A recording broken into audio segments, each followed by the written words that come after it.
Oh yeah, You gotta have Pepsi in North Carolina, right? You that's can't it. have Coke in. Okay, yeah, that's what I thought. I always knew Pepsi was more of North Carolina. All right. By Yep, the that's way, where it was founded.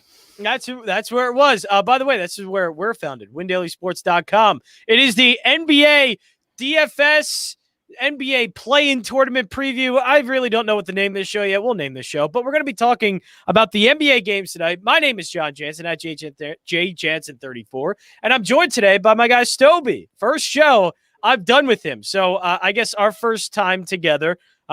He's a North Carolina guy.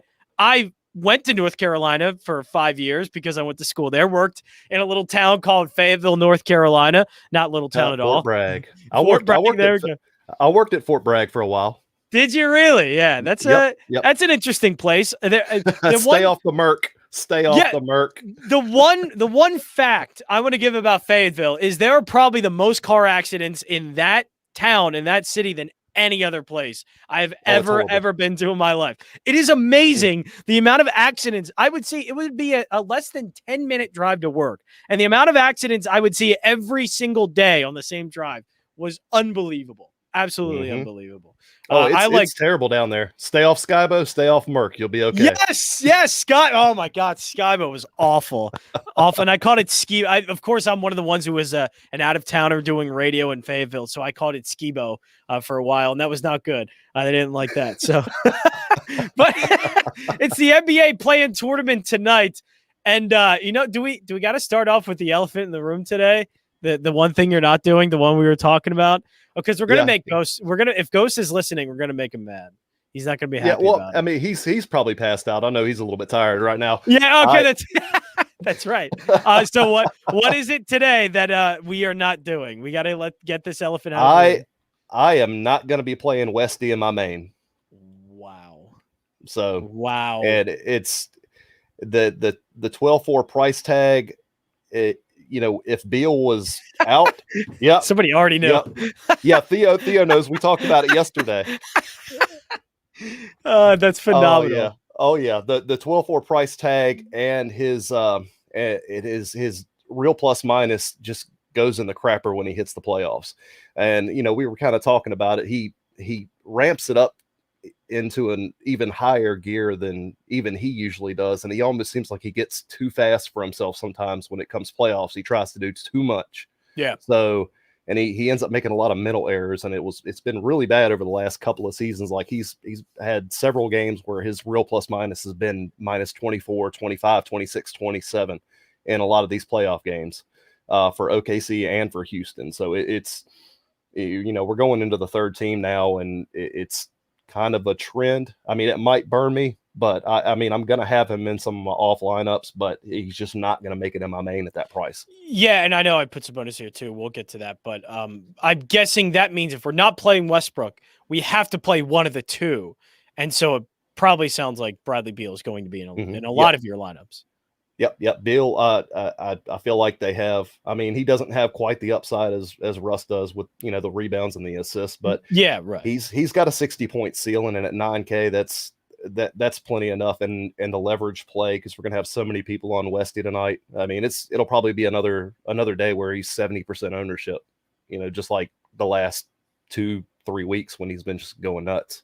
Yeah, I just got to get a little bit different in this case because we only have 2 games. Look at that. Only two. Indiana, Charlotte, Boston, Washington. That's it. So got to get a little bit different here. But what is some of the ways we are getting different? I guess usually if there's a big slate or even a medium-sized slate, we always want to pick on a couple of games. Obviously, we only have a couple of games, so now we just have to pick on, I guess, a different combination of players. And what would that end up looking like? Does that mean we have to take somebody in like maybe the 6K range, like McConnell, instead of doing a stars and scrubs? Like I imagine we're going in the mid-range here a little bit and trying to, I guess, be a little bit different in the mid-range and finding those guys. Yeah. And we're going to be getting into the mid-range with, TJ McConnell, a little, you're getting a little bit cheaper with Doug McDermott. And, we were talking about it pre-show. There's potentially a lot of guys, a lot of key players that are going to be missing for the Pacers. So we might end up having a lot of value open up. And as far as Boston goes, you're going to have to run it back with somebody on that side. And, you got Tatum sitting there and you got Kemba Walker sitting there, and that's going to be a fun little fast paced game. Yeah. So you mentioned McDermott and McConnell. Obviously, I don't know how much exposure or what the cap is on exposure to Indiana, but it's probably the best place to get the value and then build kind of wherever you need to around that. Is that kind of what we're looking for here? Yeah, and that's where I'm leaning tonight. All the Pacers are in. Is that confirmed? Well, yeah, all the Pacers are in the lineup, and in your DFS lineup, every single one of them. Yeah, they said, we already got LeVert out. Yep. Aaron Holiday is a game time decision. They announced that if Brogdon even does play, he's only going to play in like 5-minute stretches just to keep him safe. So if he's gutting it out to where he, even in this situation, he's only able to play, 5 minutes at a time to keep him safe, he's not going to be 100%. So yeah, and this is a huge just smash spot for Sabonis. Just don't even think twice about it. Have to. He's going to be the one to put up. Yeah, is this maybe a triple-double type day for Sabonis? Is that where maybe looking at? I think so. I think we might be looking at a triple-double night for Sabonis tonight. Yeah. Oh, I like that. I'll have to see if that props up here, and I can bet that. I told you, any number you can get on that right now before they change it, I would jump all over it. Love it. Absolutely love it. Yeah, we got to get into the player props a little bit. And we'll bet for these games because obviously DFS, it's only 2 games, only so much that you can go over, but I do want to go over. Sabonis is plus 170 for yes, by the way, for triple-double. Is that enough? Is that good enough odds? You like that? I put a few shekels on it. Like I said, I don't have a bookie down here. Some couch change. Yeah, I'll do that. Yeah, that sounds good. All right. So anybody on the Charlotte side then here? Obviously with Indiana, we had Hayward out, we have Martin out. We're getting value with Indiana. Is that where we're sticking with here? Or is somebody like LaMelo Ball maybe Tyson or Terry Rozier? Now that it's basically, I would just say those two in terms of scoring. LaMelo is going to be about the only one that I'd really have any sort of true interest in on Charlotte. I hate their rotations. You don't know what they're going to do with their ancillary players. You don't know who's going to get 5 minutes, who's going to get 35 minutes, and they change it from day to day. And this is the first time they've been in any sort of playoff situation in 5 years, something like that. Yeah. It's been a while. So and they've been horrible lately too.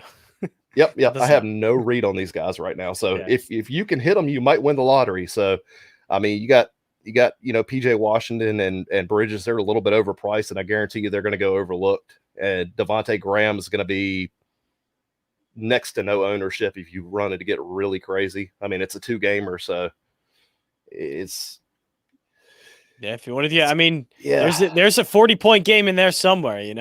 I don't know if this is the game he's going to do it, but there's one in there somewhere. Well, he doesn't have any other opportunities. Not many. He's not. They're not getting out of the first round. I don't care who they're playing. Yeah. So that is Charlotte, Indiana, and I imagine. If we're going to take what we do in the regular season, I imagine this is the game that maybe we'd want to attack a little bit just because Washington plays at such a frenetic pace. Do we think, though, that frenetic pace continues in the playoffs? Playoffs, we assume things slow down. Is that going to be the case, though, do you think here? I know Boston would like to. I do think that they're going to try and slow it down. It's a matter of whether or not they're going to be successful. This isn't the same Boston defense as we've seen over, the last 3 or 4 years. They've taken a step back. They're 13th in defensive efficiency on the season. So, they're not terrible. They're pretty decent, kind of sneaky on the glass. But I don't see it getting slowed down too much. I know they're going to try. And I know that's typically what happens in playoff basketball. I think it all just kind of hinges on the amount of mistakes at Westbrook. If he can keep it clean tonight, I'm going to be completely wrong on my assessment. But if he does what he's done over the last couple of years and kind of gets moving too quick and starts turning the ball over too many times, it could be a little bit lower score than you would actually think it would be. Yeah, so does that mean I know sometimes we like to attack sort of the reserves or some guys lower pricing here with Washington. Is that maybe the case for this game? I honestly don't see much that I would really attack here other than obviously Bradley Beal to me is, as you're saying, if it's not Westbrook, and I agree, maybe this isn't the game to do it, and then Bradley Beal would be the guy, but I'm having a hard time thinking of too many others from Washington that I would like. I'm not really in love with it. We've had several guys missing time, getting ready for the playoff stretch. Yeah. So you had that value there. I just that everybody's kind of priced up a little bit, and they got everybody there. And was it Neto? Is he probable or is he questionable? He's questionable right now. I'll have to check on and see if we can find any kind of. It says probable.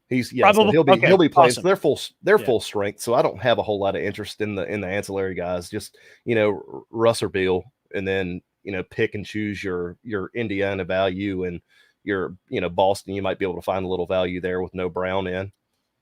Yeah, and where are we going to find that value with Boston? Is there any look at Walker, Fournier, or we may be going a little bit deeper than that here, even with Boston? Tristan Thompson is kind of interesting at 4.8. He gets his 28, 29, 30 minutes, and even when the teams are a little bit faster, they do seem to keep him on the court. Even in those situations, he stays reasonably solid on his minutes. It's just a matter of if he's going to produce anything. And is this a problem too?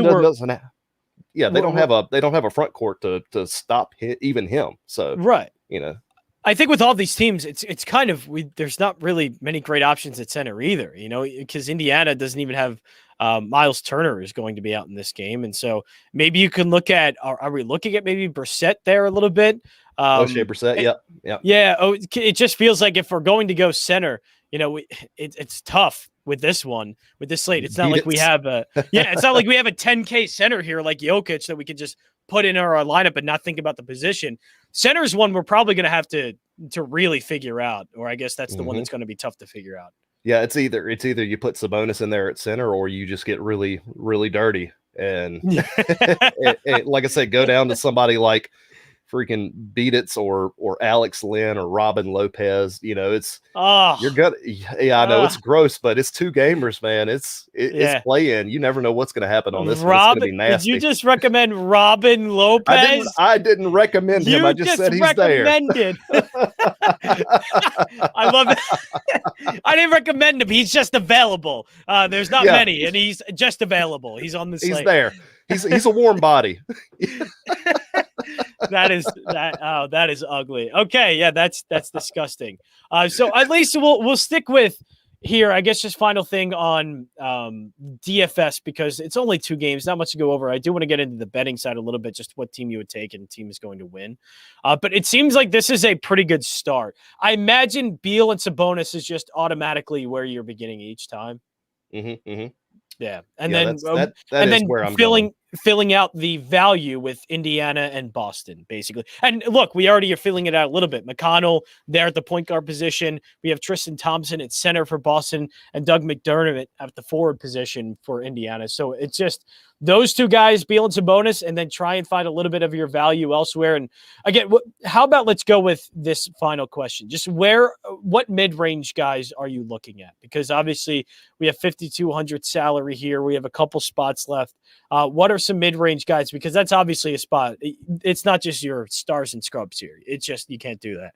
So what are the mid-range guys that you're looking at for this slate? Well, mid-range, we already mentioned, O'Shea Brissett. Right. I do like him. They got Rui Hachimura still gets plenty of work. It's just, like I said, I'm not in love with it just because of the just everybody's full strength there. But I could always get behind somebody like Rui. He could go off. You see, Tristan Thompson, already talked about him. Justin Holiday, especially if Aaron ends up sitting. Okay, he's nice. Somebody that I could really take a look at, because I mean they're down to pretty much just Sabonis as a scoring option. So I mean if all these things end up going this way, they got to have somebody that's got to pick up the slack. That's a lot of shots that with LeVert already out. It's a ton of usage to go around. Let's see. Let's talk about Dougie McBuckets. Nesmith, he plays 20 minutes. He'll get his 20 minutes tonight. He might be able to give you a little something at 4-1. There we go. How about that, Phil? Look, it filled out a little bit there. I'm not going to say this is the full and only lineup that you have, but I mean, yes, there. It's just that's what you're going to have to do is get into the 4.5 to 6.5K ranges, and look for those guys, and it's going to be tough. But that's what happens for a 2-game DFS slate. So Oh yeah. let's go into, and this will be all windailysports.com. Go into the Discord chat, and you can talk to our guys. Maybe Ghostal, if he's had enough Pedialyte or he's hydrated enough and feeling good enough, he'll be in the chat. I'm not sure you're going to get that though. But let's go. Let's maybe take a look at the money lines here. I'm taking a look at DraftKings, but you can look at whatever sportsbook is available to you.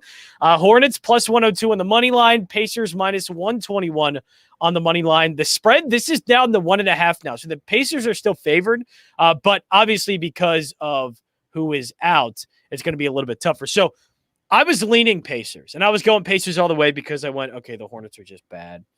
They're not playing well. Their rotation, as you just said, has looked awful. It's been really all over the place. I'm still thinking Pacers. I am too, but I'm not confident about it. I'm not confident. Okay, I was hoping you would either talk me off of it or into it, and it looks like we're at a stalemate. We're exactly there's too many pieces out here. With if I were to have seen Brogdon play some before all of this and get a few games in to see how he looks, I'm just right. LeVert being gone, and then with him being limited and potentially out, and with Holiday out, it's a lot to overcome. Yeah, it's a lot. I mean, and I know Sabonis, he's a beast, and 40-20 is not out of the realm of the possibility for somebody like him, but it's just is that enough to win a game though? Yeah, it's enough to look good on the stat sheet, and he's going to do his best, but he's got to have somebody around him to do a little something. All right, chat, let us know, who do you have, Indiana or Charlotte in this one? Now, I think the Wizards Boston one gets a little bit easier, but I will say I've been second guessing myself, and I don't know if I really should. So Boston minus 136 in the money line, Wizards plus 114. Boston 2.5-point favorites in this game. Now the Wizards have gotten a ton of love, and I get it because Boston has been bad. Are we discrediting Boston a little bit too much here? Or at least giving a little bit too much credit to Washington? I think as you pointed out, like there is a history of Russell Westbrook not doing well in the playoffs and not as efficient, I would say, in the playoffs. Mm-hmm. Yeah, that's a good one. We got to give Boston a chance here a little bit, don't we? Or is this Washington's game to lose? I don't think you're wrong at all thinking that Boston might be able to go ahead and right the ship. I know Tatum's a huge guy to miss, but the Wizards they have been one of the worst defensive teams for the entire season, and that's not going to change now that it's the playoffs. They just don't have the personnel to lock anybody down. It's so if Boston gets hot and they start hitting, I don't think it's out of the realm of possibility. They have enough shooters. Kemba gets hot, he can take over a game. Yeah, this is a coach and a team that has dealt with the playoffs. Obviously, not massive success, but they've been in the playoffs. They know what it's like to be in there, and I think they still have the players. Now, missing Jaylen Brown, obviously that is freaking huge, and that shouldn't be, that we shouldn't downplay that. But it's not going to be good for Boston once they go up against the Nets in the second or in the first round. But against Washington, though, I feel like it's something they can overcome, and they still have the talent to beat a team like Washington. I think way too many people are on Washington here for me to feel. I think they're in love with that offense, which I get it. Yeah. They're in love with Westbrook and what he's done. Everybody loves the score in these 140, 142 games for the last week and a half, 2 weeks is amazing. It's fun to watch. Everybody loves it, but playoffs are a completely different animal, and things change. That people tighten up. I know you don't want to think that these guys kind of take it easy during the regular season, but I mean, was it 72 games this year? Yeah, something like that. I mean, that's a long haul. These guys are getting their bodies beat up. They know how to conserve energy. And it's a different game in the playoffs too. It's a different different game. So it'll defensive oriented. Yes, it'll be really interesting, and I just think Boston might actually end up winning this one. I know Washington's a popular pick, but I might be fading the public here, is what I'm trying to say. Yeah. We gotta. I'm right there with you. I wouldn't mind taking Boston on this. Yeah. There we go. Look at that. I was able to convince somebody to make a bet. It's almost like I do a job about sports betting that you can listen to. Imagine that. Fox Sports The Gambler.